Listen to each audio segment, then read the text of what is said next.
तुमचा bank data चोरणारे 4 जण आता अटकेमध्ये आहेत. 81 कोटी भारतीयांचा डेटा चोरल्याचं यामध्ये उघडकीस आलेलं आहे. एका आरोपीचं बीटेक पर्यंत यामध्ये शिक्षण सुद्धा झालेलं आहे.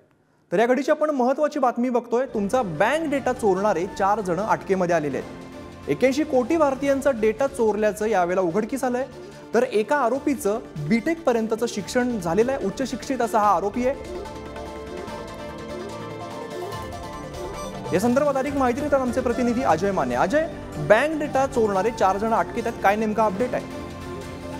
अमित, खरंच चिंतेची बाब आहे, कारण की 81 कोटी भारतीयांचा बँक डेटा जो आहे तो चोरला गेलेला आहे. ते थेट ICMR ची साईट लांबणीवर खेचून त्यांचा डेटा जो आहे तो चोरला गेला आणि त्यानंतर चोरला गेल्यानंतर तो डार्क वेबवर विकला गेला. या संदर्भात 4 जणांना अटक केलेली आहे. या 4 जणांपैकी एक जण जो आहे तो ओडिसाचा राहणार आहे आणि त्याचं बीटेक झालेला आहे. तर 2 जण जे आहेत ते हरियाणातले आहेत आणि एक जण जो आहे तो झाशीचा आहे. सगळ्यात महत्त्वाचं म्हणजे यांची भेट कशी झाली, ते एका गेमिंग प्लॅटफॉर्मवर यांची भेट झाली. म्हणजे आपण जे ऑनलाईन गेम खेळतो त्या प्लॅटफॉर्मवर यांची भेट झाली आणि त्यानंतर लवकरात लवकर पैसे कसे कमवायचे या अनुषंगाने हे चौघे एकत्र आले.